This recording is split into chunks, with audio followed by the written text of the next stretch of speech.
Good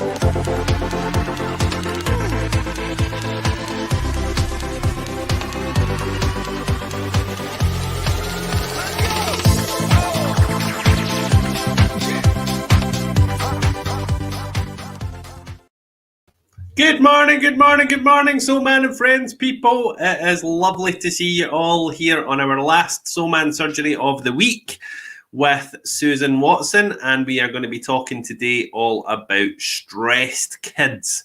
And we're also talking about CBT, which is, I'll let Susan explain all that to you. I'm not even going to go into it, because if I start explaining it, then Susan will be sitting backstage saying, come on, hurry up, let me in. So enjoy today's show. It is all about how to help children between the ages 6 and 14 with cognitive behavioural therapy. Enjoy.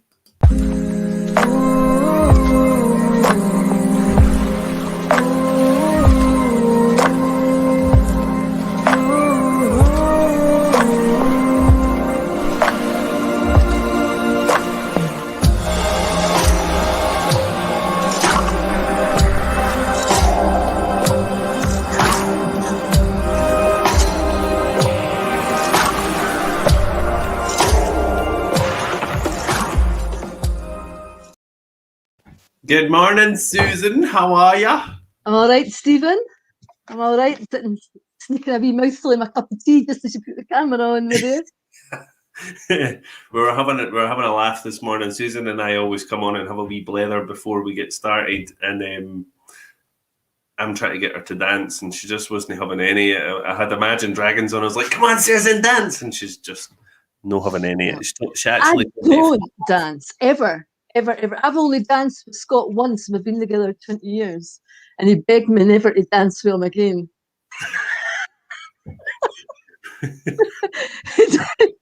That's why I can't drive either, because I have zero coordination. Of course you do. Everybody can dance, just like can't dance, can't swim, can't dive. All these things take coordination, and I have none.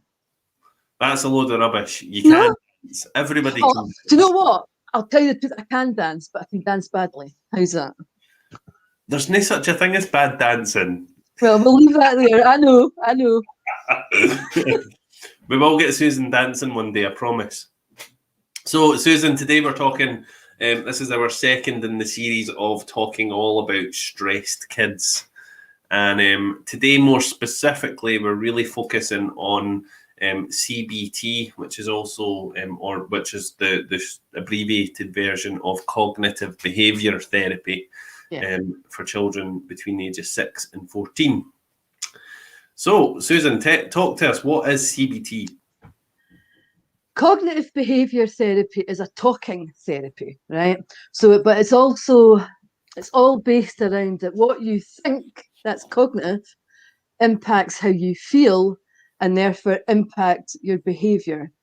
Or the other way, what you feel impacts your thoughts and impacts how you behave.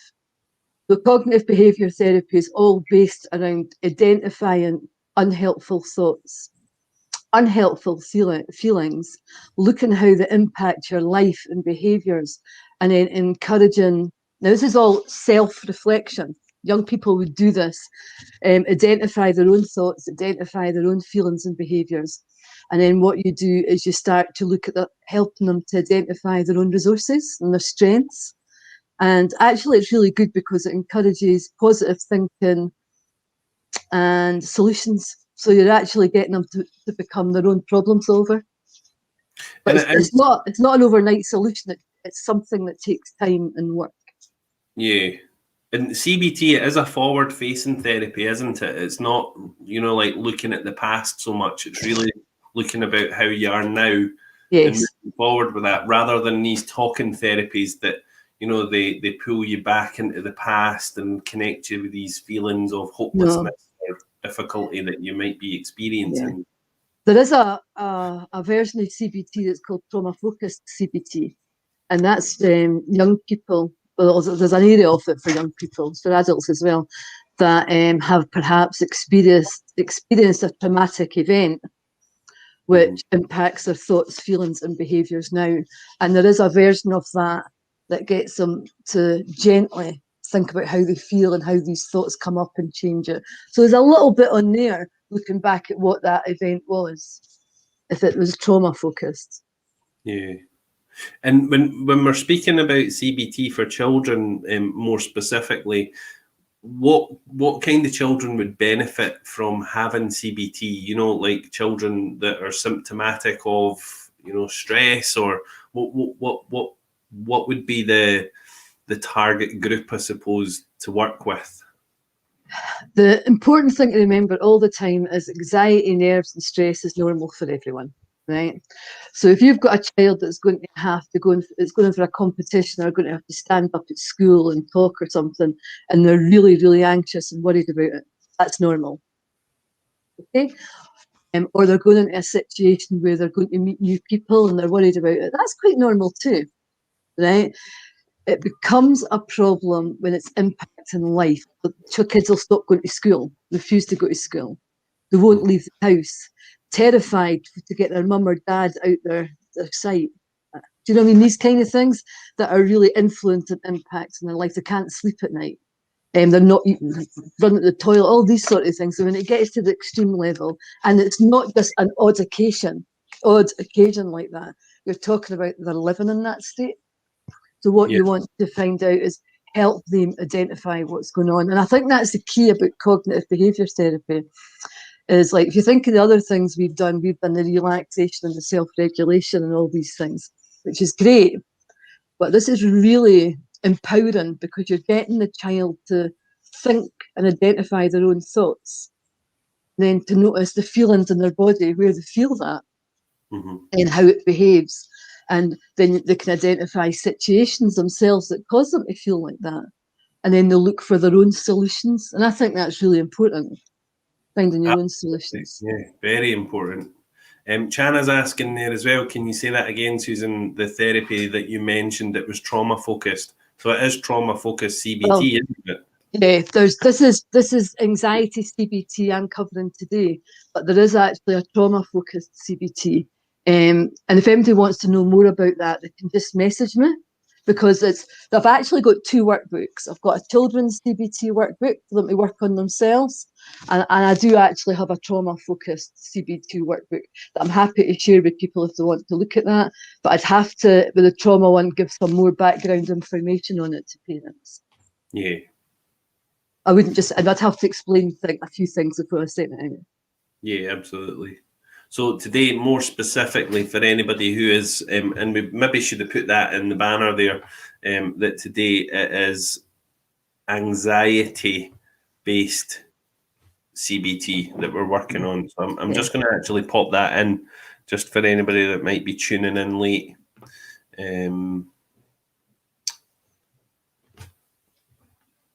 Anxiety. What I'll say while Stephen is doing that, the young person or the child works through this workbook, and in many cases, depending on the age, with the support of the parent as well. But there's a few guidelines for the parents. You've got to show your child how to be successful. So you've got to actually demonstrate that when you go into situations that you don't show anxiety, you show them what it's like to go into situations and find your own solutions. So it's like leading by example. You're actually saying this is how you can be. So they'll learn how to mirror you. They'll start to copy you. So that's really important. And also understand that, there is like, they're needing help. So you've got to be patient with them and give them that wee help. Prompt them, try and help them try new things and encourage them. But importantly, while they're working through this, if you notice anything at all, really watch them. Anything that is positive or a wee change or something they've done well, make a big thing about it. Oh, look at you, look what you're doing, that's fabulous. How does that feel? And really, because you're wanting to build up that feeling of, yes, I can do it. And I think that's really important. And of course, talk about it. Talking is really good. We'll need to get out our heads. And that way they'll feel supported and be more open to making changes. Absolutely, yeah. And when we're speaking about CBT, Susan, I know that you mentioned earlier before we came on as well that you did have a free workbook as well, if anybody wanted to have a wee look at that. So, if you guys are interested, please do send Susan a message, and she'll be able to pass that over to you. I am right in saying that, though, Susan, that you're quite happy to share that free book with people. Yeah. I mean, I can't. The reason I can't put it on my. Oh. What's happened there? I don't know. You've taken yourself off camera. Oh, I don't understand. Your browser has lost connection to your camera. Let me do. I'm just going to.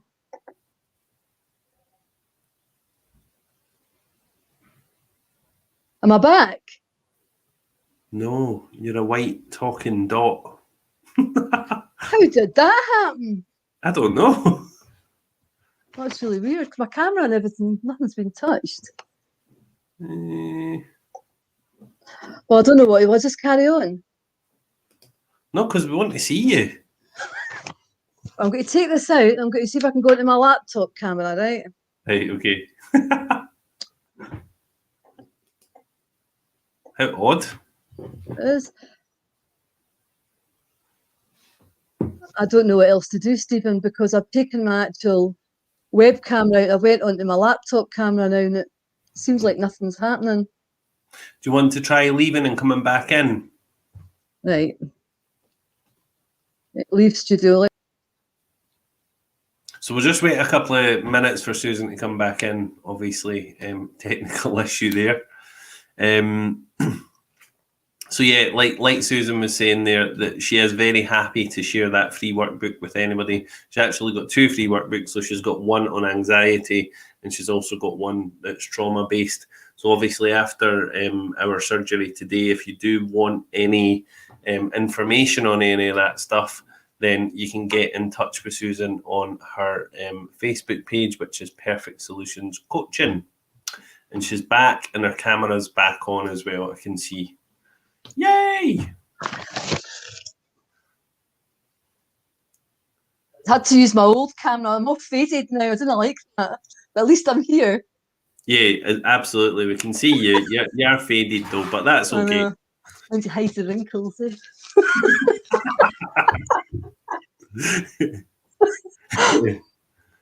So, right, where were we? I was just explaining to everybody that if they do want that information, then obviously just to send you a message on Perfect Solutions Coaching.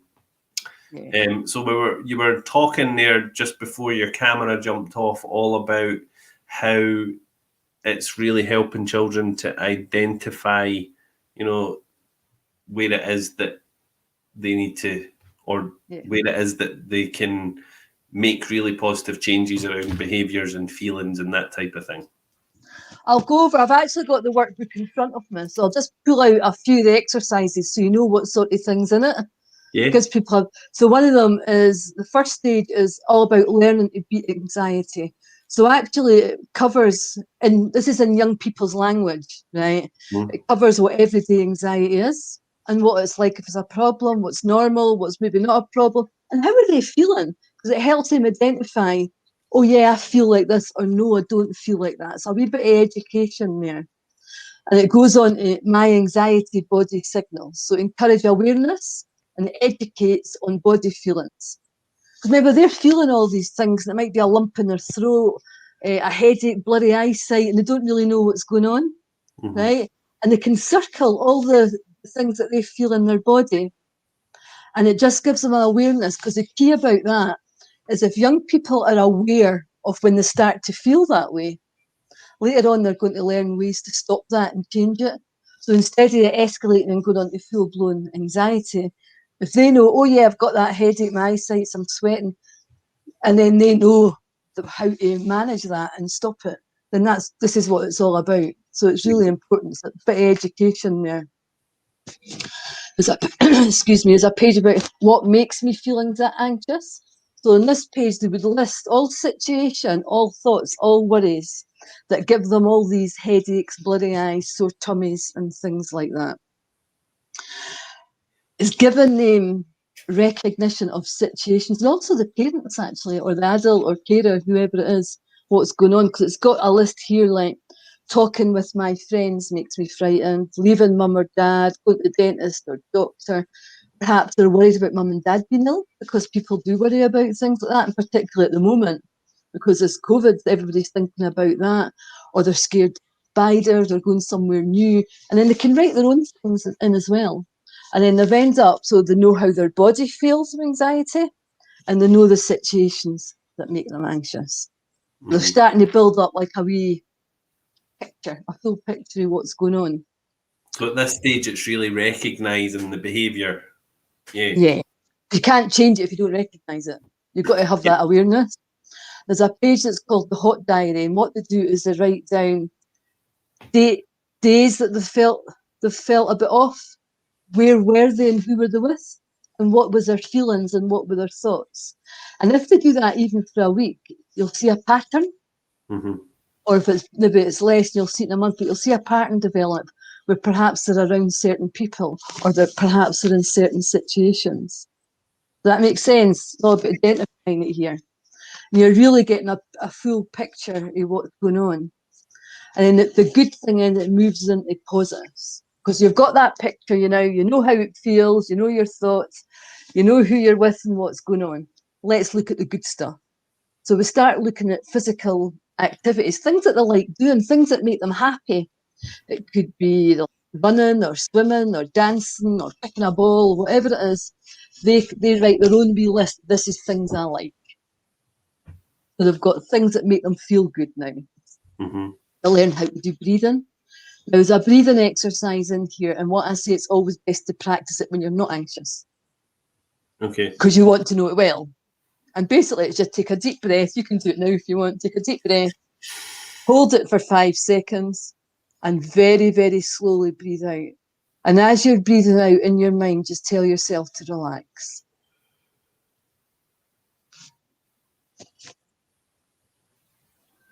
And really, that is all that breathing exercise is. But you know what?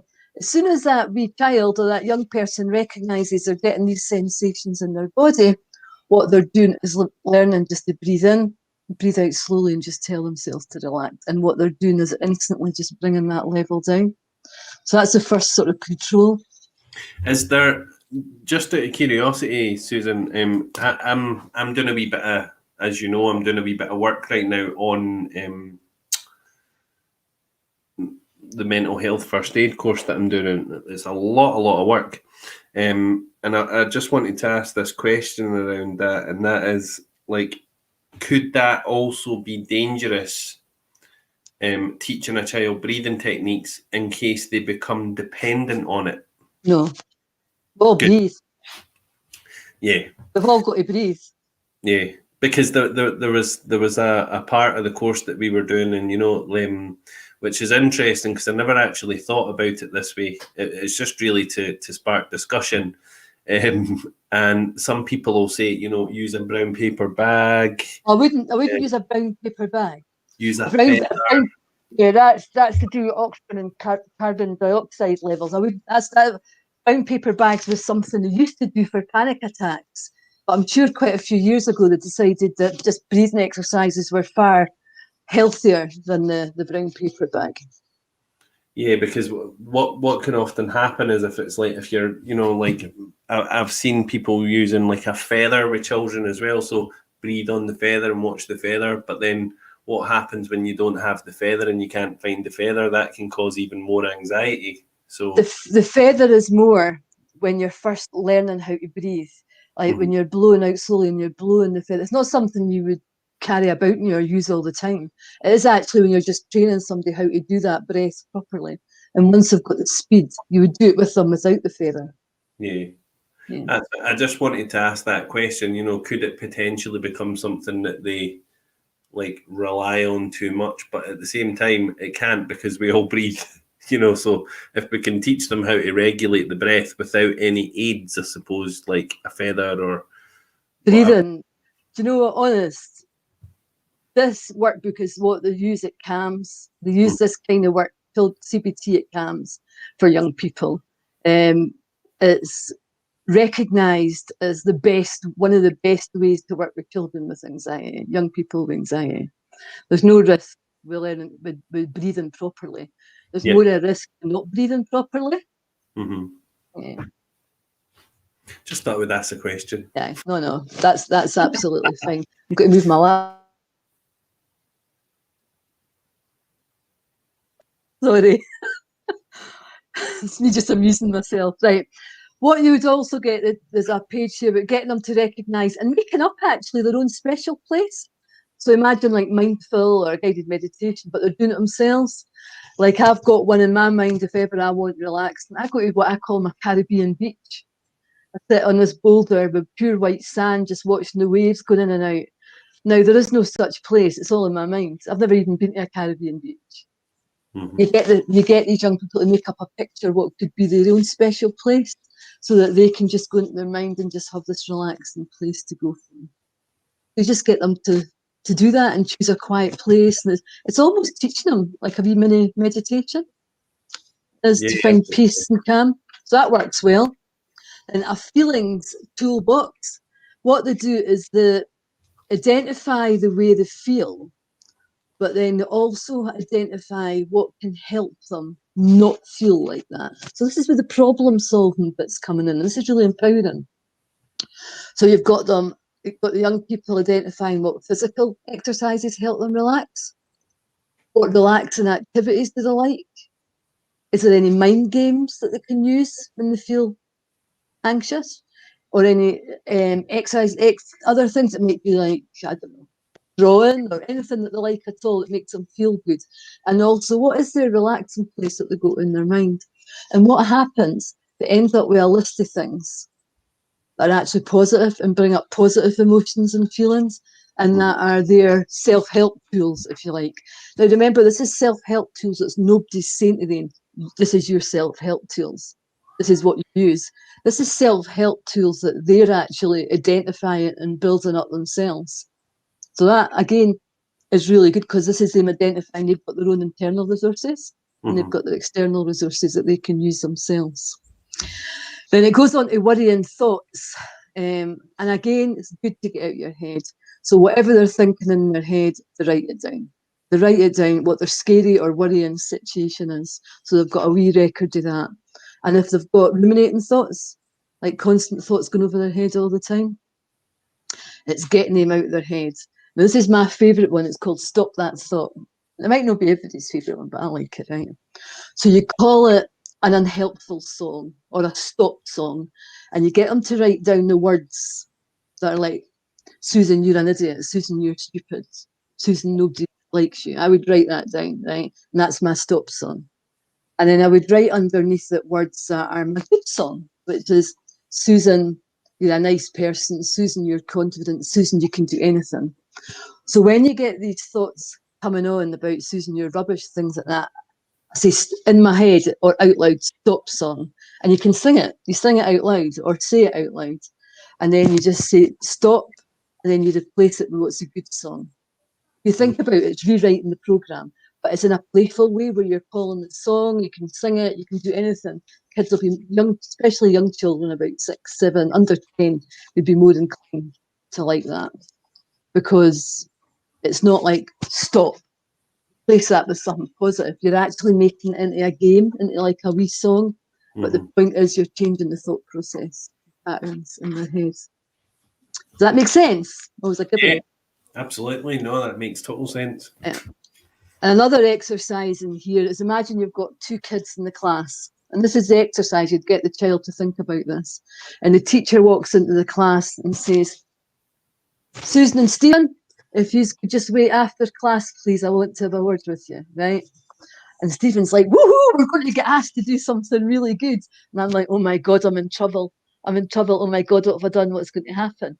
2 totally different attitudes, right?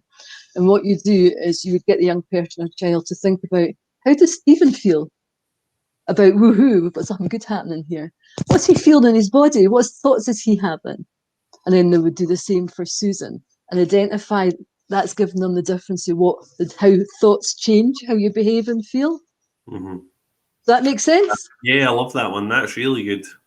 And it does, because kids won't think about that. They'll only think, oh my God, I feel so terrible. They wouldn't actually be thinking, if I just changed that thought, I'd feel so good. Mm-hmm. Then there's possible solutions. You would look at, how do you want to feel? right? And write a list of things that you could do perhaps that would make you feel that way. Now, this will take a wee bit of time, but it's finding their own solutions and answers. And then they pick the best solution for themselves. They choose and select what they want to do. That's teaching problem solving, it's building resilience, confidence, feel good, and importantly, it's a can-do attitude. That's what it's doing. This is making they're driving their own car, if you like, driving their own bus. And then they can set an experiment for themselves. In the past, this situation makes me really scared and really fearful, terrified to do it, because I know this terrible thing is going to happen if I do that. This is how I'm going to feel. And what you do is you encourage them and get them to go and do it. This is it's called the experiment. How did they feel when they were doing it? What actually happened? And do you know what? Was it as bad as you thought it was going to be? Because it never will be, because we dramatise everything, catastrophise everything. So in fact, what they're learning in that experiment is it's not as bad as I think. That's okay. And it's their own little experiment. Let's dip my toe in the water and see what's going on.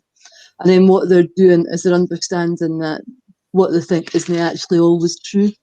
And that it's not you telling them, it's them learning it. And I think that's the key bit.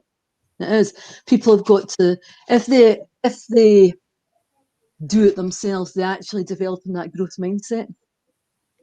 I think it's quite a good thing for adults to do as well, as I'm looking at that and thinking, Christ, I could do all of this. Do you know, it is, CBT is brilliant, and it's the same approach for adults. The only difference is in the workbook for kids, it's written in a way that will engage young people and children.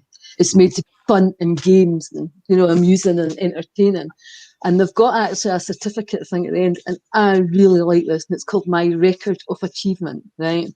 So the fears I have faced, they write down all the fears that they've faced. Even if they're tiny ones, I've still faced them. The worries that I have conquered, and they write down all the worries, and then the challenges that I have coped with. And they get a little certificate at the end of this saying that their own wee record of achievement. And they've got a ladder to success. That's how they want to be. And they write down on each ladder run, each little step that they take to achieve that outcome, that success that we really want. So it is a really good workbook. And I particularly like it because it is changing that. It is actually a growth mindset, and it's self-empowering, and it does build resilience. And I think young people need to be more resilient in today's world. And I think that it can only be a bonus, and it can only be a positive. It really can. It's really interesting. And you know what? You're absolutely right, because all the processes are what I would. I do CBT as well. I would work with an adult the same as that. It would just be a different language that I would use. Like, I wouldn't be saying, let's do the little stop song. You know what I mean? If it was an adult, they'd be grabbing they'd be getting the car. Bye, Suzanne. Yeah, song. So I did try and make it fun. I think the stop and start song might be the happy song might be a bit too far. But no, it is really good. It is. And the reason I wanted to come and talk about that today is because there's a lot of young people experiencing anxiety. And I know that they go to CAMHS, and CAMHS is fantastic what they do, and I'm not going to say anything against them, but the waiting list is really long. And I get contacted a lot by people who are on the waiting list. And this is something that it can be parent-led. So that you're not just giving it to a child walking away and leaving them. You're actually encouraging them, you're bonding with them, you're supporting them, you're showing them that all this is possible. So you're taking it into the family as well, which I think is what young people and kids need anyway. And do you know what? The parents could be doing this on themselves as they're doing it with the kids.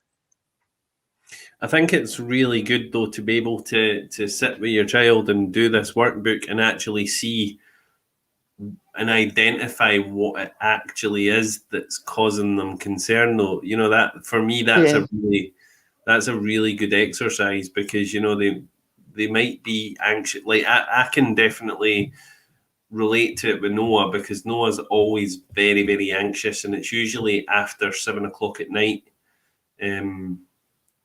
when it's like bedtime. When he's having to wind down his thoughts. when things are quiet and chilled. During the day, it's like loads to do, but that time of night, that's when his anxiety comes in to play, and it'll be nice to actually sit and just see and identify what it is that actually scares him. Yeah. So you could actually get a copy of that workbook and work through it as well, Stephen. Yeah, that's my plan. That'll be £10, please. I'm joking. I've just got a snotty tissue. Will that do? Now you can keep it. Nah, so I do. Do you know what? The only thing I would say about CBT is it takes time and a bit of effort. But do you know what? It's actually making lasting, long-term change. But over and above that, it's what the young person or the child get out of it. If you think about confidence, their own inner resources, their own strengths, they know that they can do it. They're becoming resilient. All these things that you really want for your kids. That has to actually be an experience to get that. And yet they're working through that themselves. So when challenges do come up, they start to think, I can do that. They develop this I can do attitude. So when we're looking at the workbook, when you're working through that, Susan, like it's really a working document, isn't it? It's not just something that you can read and that's it done. No. A working document that you'd be using over maybe, I don't know, a course of 6-8 weeks or longer. I would say at least 6 to 8 weeks, not 6 to 8, 6 to 8 weeks. 6 to 8 weeks. Well, it could be 6 to 8 weeks. Yeah. Well, do you know what I would expect? Probably about maximum, well, on average about 3 months, depending on about 3 months. And interestingly as well, you know, there was figures published as well. I done my homework, and it was by the UK government rather than the Scottish government, and 96% of people receiving cognitive behavioural therapy, it had this massive impact on people. It's a highly effective therapy. 96% of people seen a massive improvement in their overall mental well-being. That seems really high, actually. I think somebody's bumped their figures up. Well, it says in front of me here, 96% for cognitive behavioural therapy. It's actually there's a little note at the bottom here saying that they believe the figure to be higher than that. I would say maybe 96% have noticed a positive change. Right, okay. So that's obviously just me not looking at the right thing. No, I think realistically 96% would have experienced a positive change of some kind. But I think 96% going on to no longer having any symptoms, I don't think that's right. Okay. Give me a minute, I'll have another look. Just be honest, I think that seems too high. Oh, good.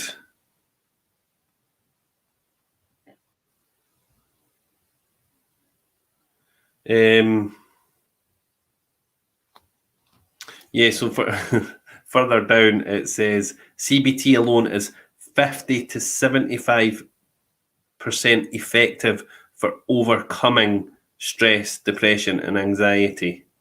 I'm happy with that figure. But 96% of people receiving CBT reported a massive change in their overall well-being. So, yeah. But 50 to 75% effective for overcoming depression and anxiety after 5 to 15 modules. That's really positive. Well, I think that's why the NHS use it, really. Yeah.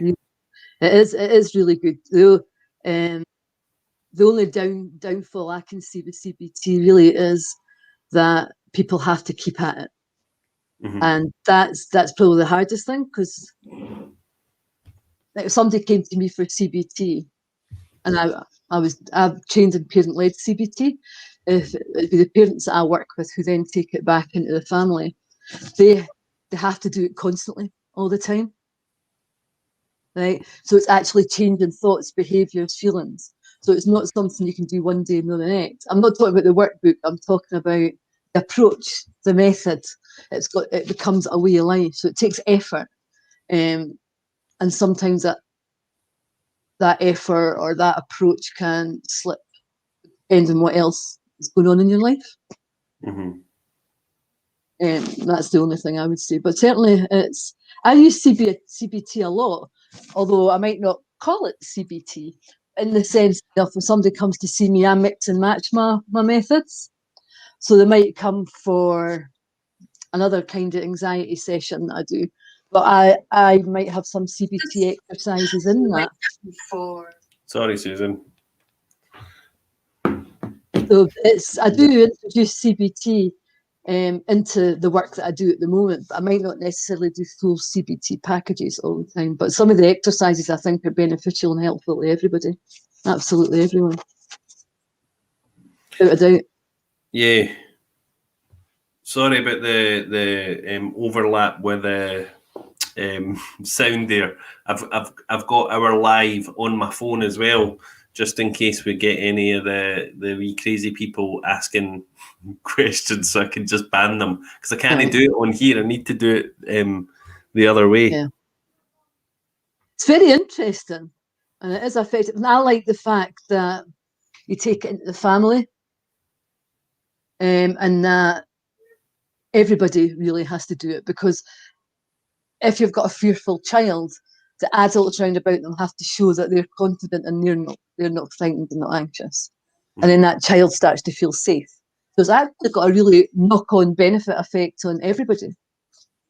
Adults, everybody. Yeah, I think it will be really, really positive to use with our son anyway, because he does have this fear of Nikki and I's mortality. He's got this fear of us dying. He's also got a fear of him dying. You know, he's always saying things like, do you think I've got cancer? And can I get cancer? How many children get cancer? You know, he's and a 9-year-old child shouldn't be that scared of their own mortality. So do you think that it will really help him to, to rewrite that pattern in his brain, I suppose? I think it's got the capabilities of doing that.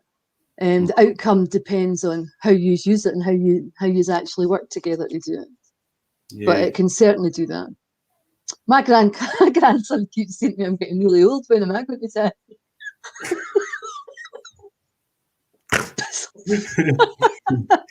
You've got good genes. Your mum. What is your mum? 90 now. My mum's 90. I had a granny that lived to 96. I think she was. Another granny who was 106. 104. I think she was 104. Sorry, not 106. So you'll be totally fine. Of course you will. No worries about it. It was him that keeps saying to me, "The flower's dead. Are you going to die?" We've got a really long living family as well. On my dad's side, they're all they've all lived to almost 100 or just over 100. I'm hoping that I'm one of those. Who knows? We'll just have to take life as it comes. I'm not going to worry about it. So, sorry, Susan, on you go. I was just going to say that if anybody wants a copy of that, they can just message me. And it's just an attachment. I'll just send them this attachment.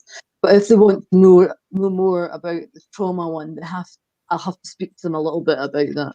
Mm-hmm. At least give them some background information on it. Brilliant. So now we're going to throw out your questions. So does anybody have any questions for Susan?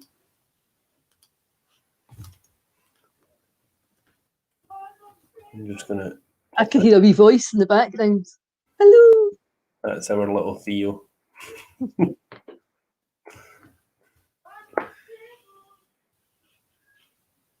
He's he really needs to go back to school. Goes back to school on Monday, but honestly, he's just been just a little demon the last week. Honestly, most kids are desperate to go back to school, but you're going to have an element now of children that are scared to go back to school. Yeah, so that's one thing that Noah's saying, that he doesn't want to go back. Theo's like, yes, send me back, but Noah's very scared actually, which is interesting. So potentially there's, in fact, it's not even potential. I think they're likely, not you, but in general, parents are likely to see more anxiety with their children with us going back and forward to school. Mhm. So all these tools will be really useful for them at this time. Yeah. One thing I will add is, because cognitive behaviour therapy is thinking, you've got to think about things and identify things. Remember, if that you're really stressed, that your thinking brain switches off, that you can't think clear cognitively if you're anxious. So do your self-regulation, your wet noodle and things like that before you actually start the workbook, so that you actually have got a thinking brain. Yeah, that's a good pickup actually, because if you're trying to sit down and do these exercises, then you're not going to be able to if you're feeling anxiety, are you? Well, you've got brain fog. It's really hard to focus. So you want to be in a nice, relaxed, clear state.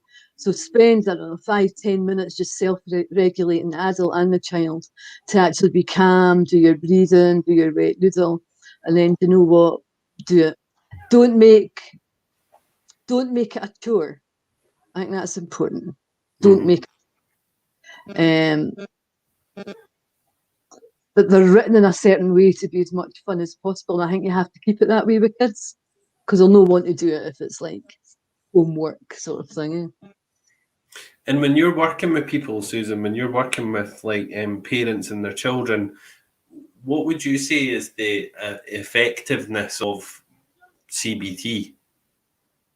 I think it's really effective. I don't work with the children. When I do it, I work with the parent, and the parent takes it back into the house, because it becomes a way of life. And remember, you're mirroring a behaviour to your child's parents. If you've got a really anxious parent, it's very hard to get a child to work through anxiety, right? So that's why I say take it into the family, and everybody do it, and everybody work through it. And I think that's why I work with the parent and not the children. Although I have had children and young people with anxiety, but I don't do CBT with them. I do it's drawing and more sort of playful things with them. But I do think it's really effective, but I also do think it has to be reflected in the family.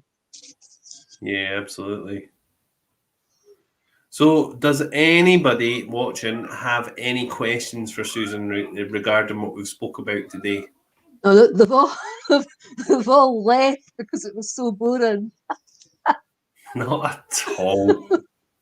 It's not boring at all, but I think it is something. Right.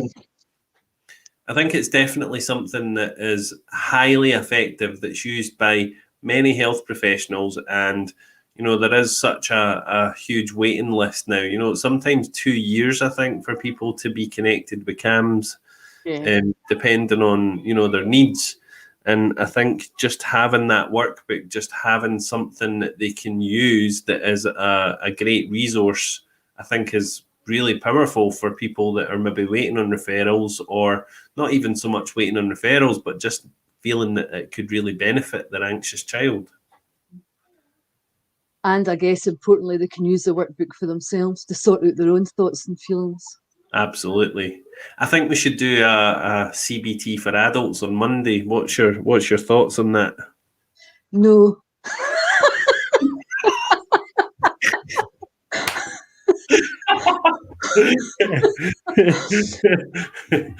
No, Susan, you're meant to say yes. No, I think one day of CBT is enough. So which it's a very sensible subject, CBT, and I'm not a very sensible person, Stephen. So what would you like to speak about on Monday then? I don't know. I might actually do a little dreamscaping, a little mindscaping maybe. That's something different. Yeah, actually, that's on you. Yeah, that's absolutely brilliant. I'm really happy to do that. That's something that's quite fun and different. And the only thing, you'd have to watch what comes out, because you don't know what your mind's going to throw, and you can't stop it. That's all right. I don't mind. I don't have any kind of Yeah. worry about what my mind throws out there publicly. I suppose my mind just says what it feels, and that's what And you it's see. different, eh? Yeah. It is different. Instead of just sitting talking, we'll actually demonstrate something. So yeah, we'll do that actually. We'll do that on Monday. And Susan and I have already done this, and I had a really, really powerful experience with Mindscaping, and I'm really happy to do a live session with you like this. So the only thing is that we won't be able to answer any comments during it. No, can't. 'Cause it's, You well, guys, that's- it'll just be an observing thing, but then we could go to the comments maybe 40 minutes in. yeah, we could Last do 20 that. minutes, we could just do a bit of chat. Yeah. And just so that you know what Mindscaping is, Stephen's unconscious takes him on a journey. And we're talking, Stephen and I will be talking, but he's telling me all about his experience. And he doesn't know where he's going or what's going to come out.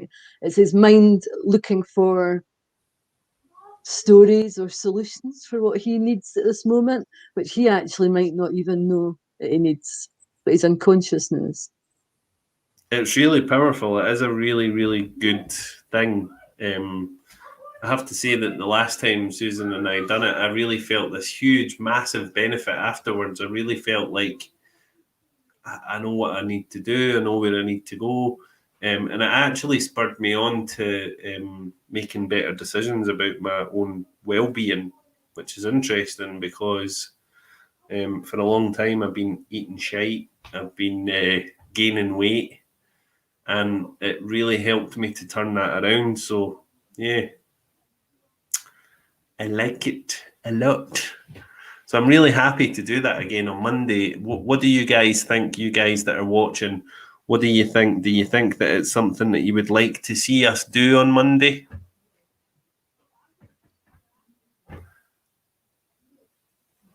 No. You've got Vaughn there saying, not boring. It's very helpful to know, Susan. Very interesting, Diane saying. Kerry saying, very interesting. Thank you.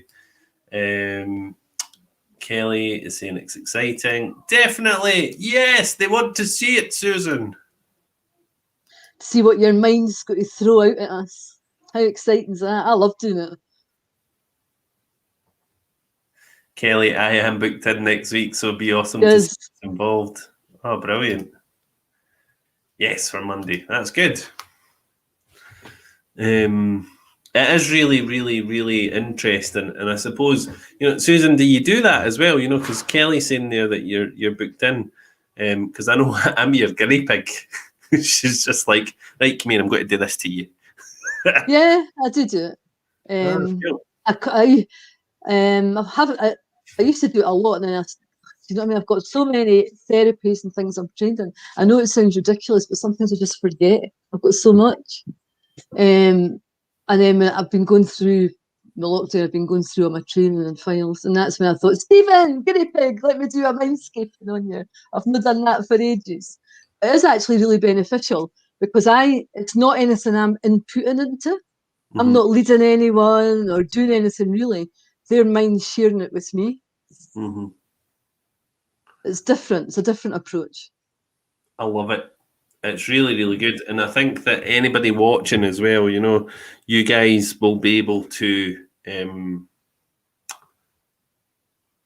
just really see the process and see how safe it is, because some people might be scared to go into that kind of thing, especially online as well.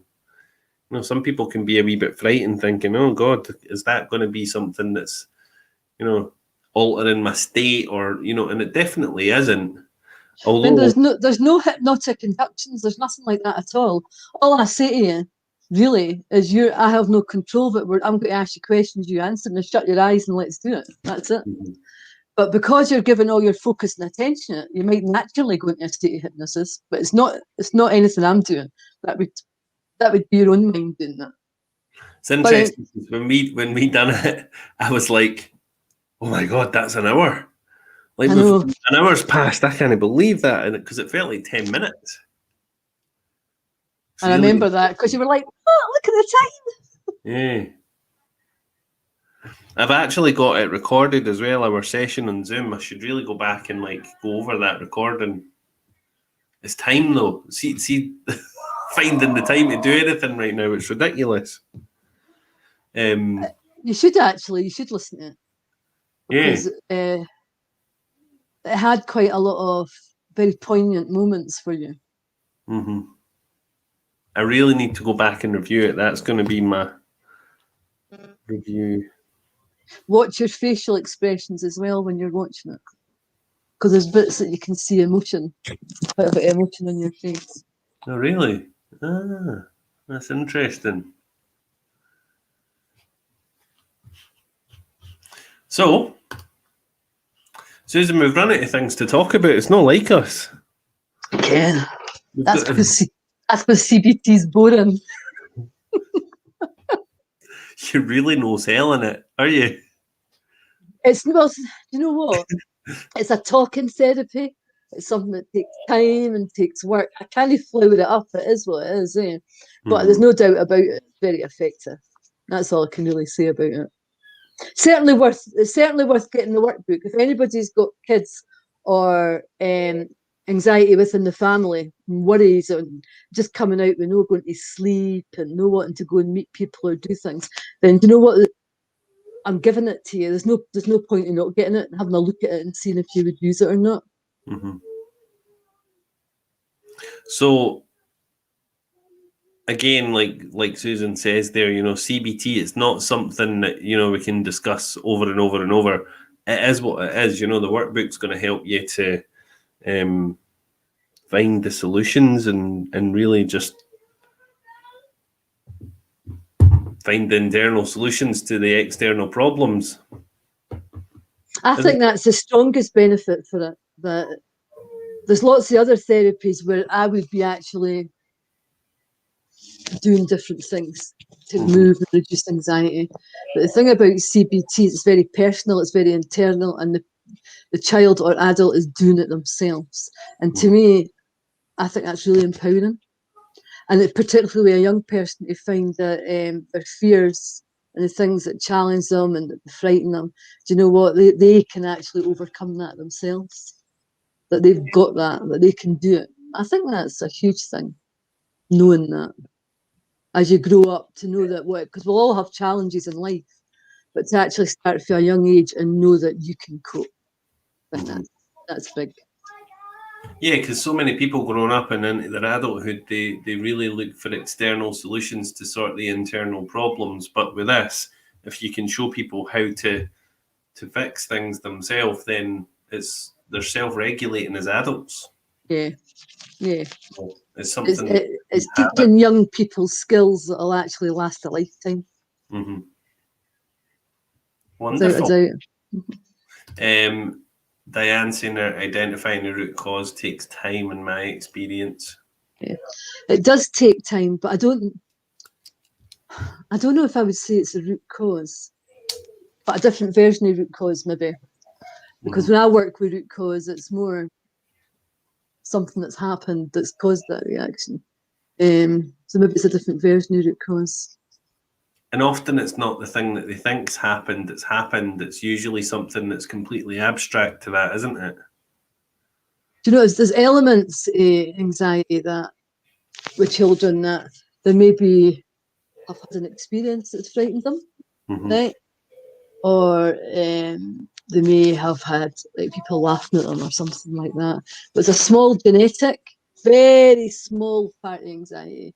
It may just be that that's the way you're made. Some people have got a more leaning towards being anxious, like genetically, personality, nature.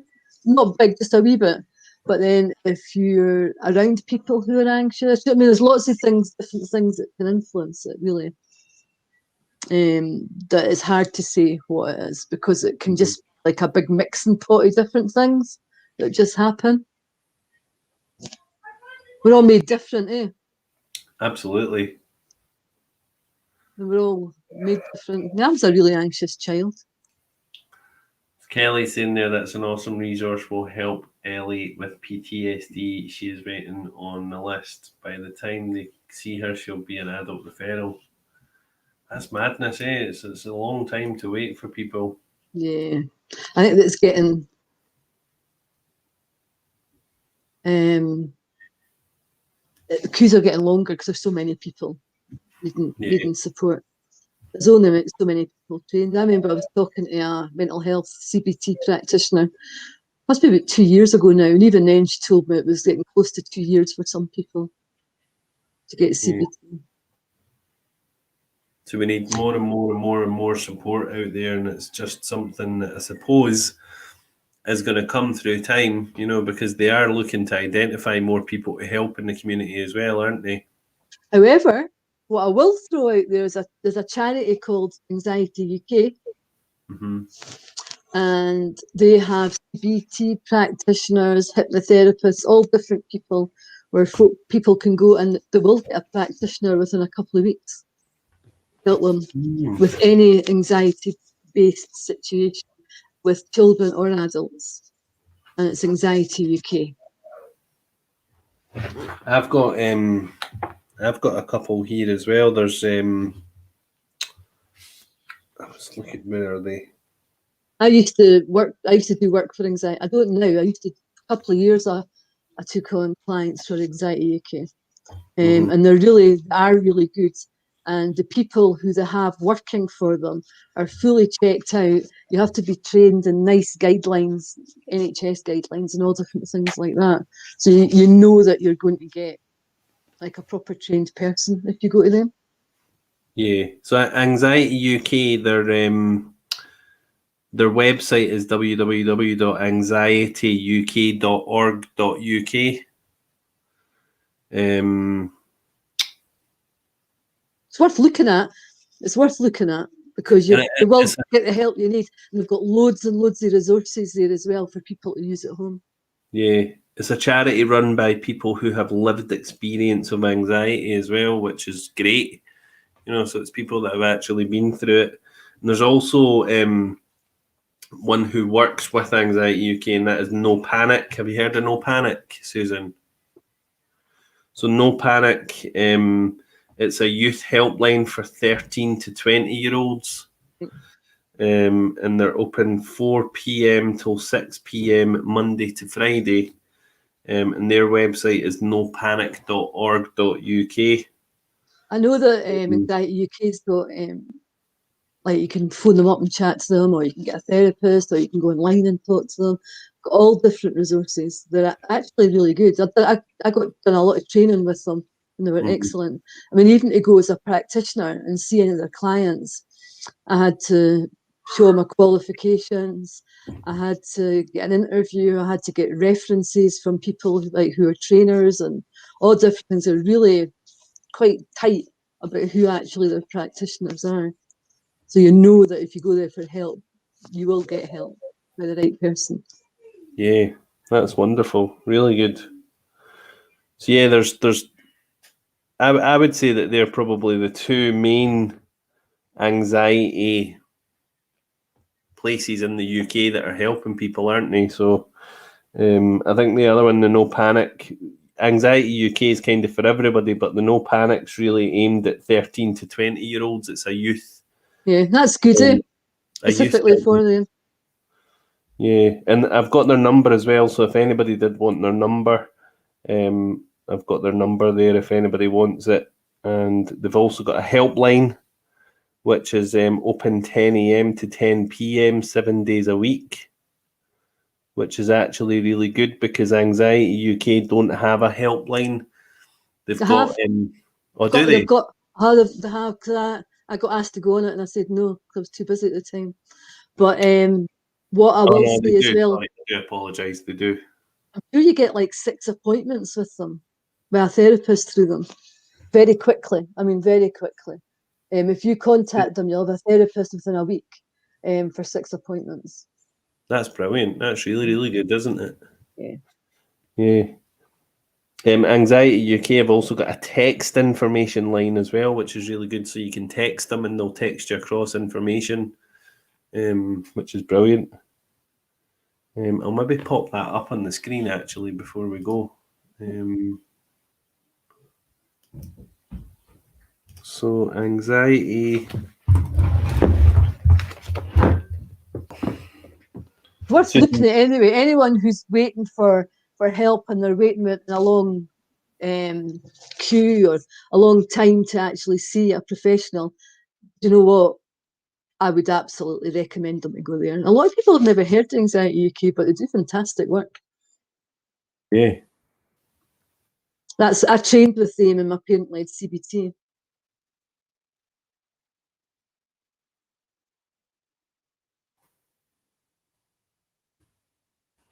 Their website is www.anxietyuk.org.uk.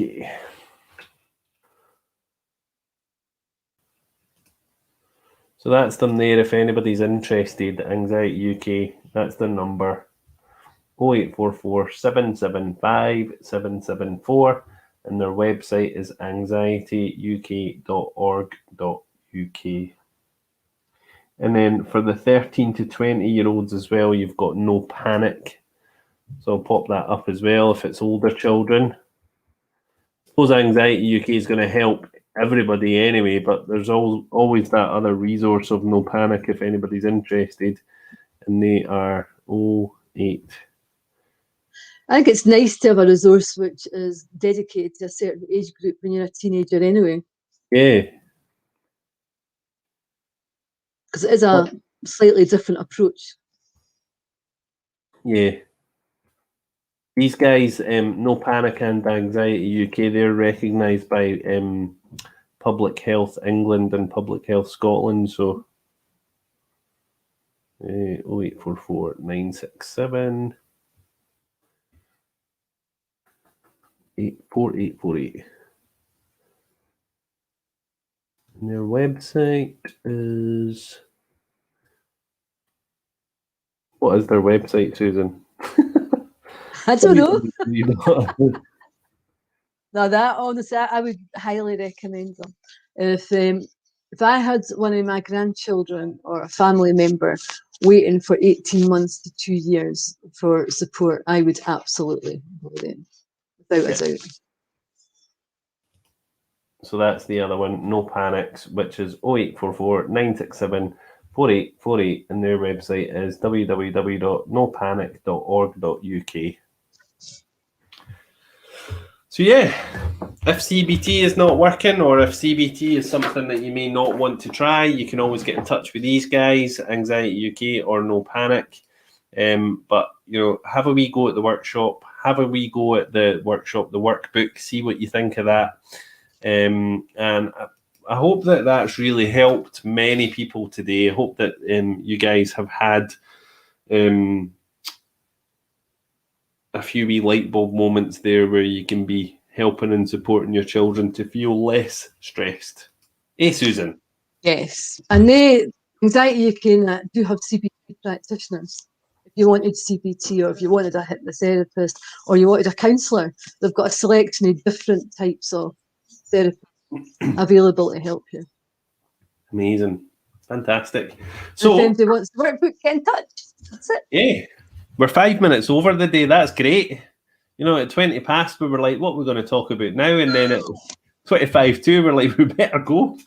So yeah, if anybody does want any of these resources, if anybody wants any of that information, you can either go back, you can pause the video, you can take note, or you can message Susan or myself directly, and we'll be able to signpost you with that information.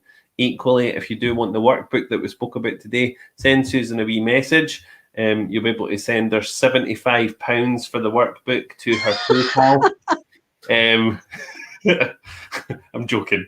That's a free workbook that Susan's really happy to share with you. But I think that, it's worth its weight in gold, isn't it? It's priceless.